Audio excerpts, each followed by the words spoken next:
Idudulog na sa Korte Suprema ang kontrobersya sa 2025 National Budget. Hilingin na isang kongresista kasamang ilang grupo na ipawalang bisa ang budget dahil sa iligal umanong pagdadagdag sa BICAM report matapos itong ratipikahan ng Kongreso. Git naman ni Senate President Jesus Escudero, walang ginawang mali sa proseso. May unang balita si Joseph Morong. Hihilingin ng ilang grupo kasama si Davao 3rd District Representative Isidro Ungab sa Korte Suprema na ipawalang bisa ang 2025 national budget dahil hindi raw ito dumaan sa tamang proseso, bagay na posibleng maglagay daw sa alanganin sa operasyon ng gobyerno. Ang itinuturo ng Ungab na maling proseso ang pagsisingit-anya ng ilang mga halaga sa budget kahit tapos na ang Kongreso sa legislative process. Dahil naratipikahan na ng parehong sangay ng Kongreso ang report ng Bicameral Committee ng may mga blankong probisyon. For me, uncharted waters pa to. Kasi you can only have a reenacting budget pag walang na-approve na budget. May na-approve na budget i-declare invalid or magmamadali ang Kongreso ulit na magpasa ulit ng budget. It's possible, no? Kasi an error in legislation can be corrected only with another legislation. Talaga. Itinanggi na ng Pangulo na blanco ang pinirmahan niyang General Appropriations Act. Ito na yung batas na nagsasaad ng budget ng gobyerno para sa taong ito.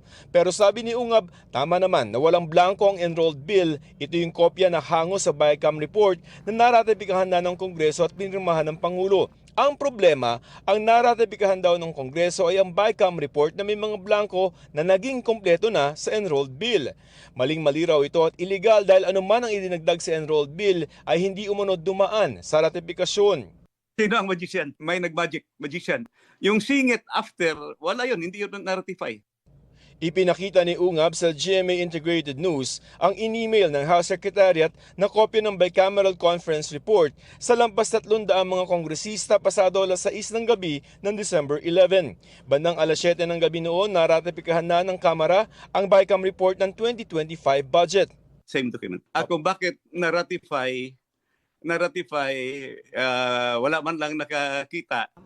Si Senador Amy Marcos ang unang nagsabi na may mga blanco sa BICAM report kaya hindi niya ito pinirmahan. Maging siya raw ay nagulat dito.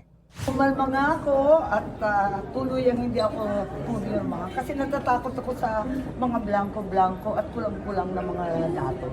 Dalawang magkaibang dokumento ang tinutukoy nila. Yung isa, yung BICAM report na talagang blanco at kulang-kulang ang datos.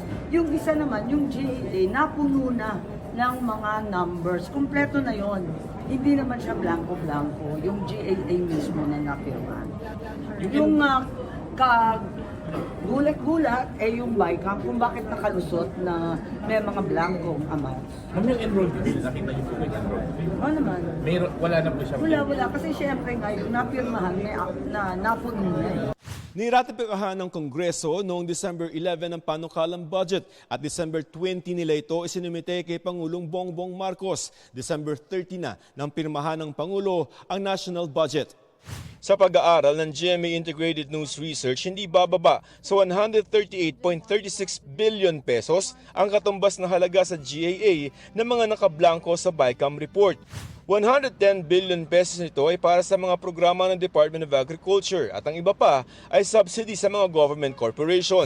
Wala namang nakikitang mali sa naging proseso ng budget si Senate President Francis Jesus Escudero. Unang kopya na may pirma ako, nakasaad doon na otorisado ang Committee on Appropriation and Finance na mag-correct, magpuno. Sinabi din doon sa huling talata ng Bicameral Conference Committee report, kapag may pagkakaiba ang GAA sa Bicameral Conference Committee report, ang masusunod ay ang GAA, ang enrolled bill ng GAA.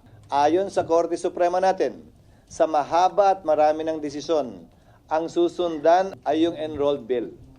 Yung pinirmahang bersyon ng batas, yon ang mag-govern. Ngayon, kung may kulang doon, tama lamang na ito'y ma-question.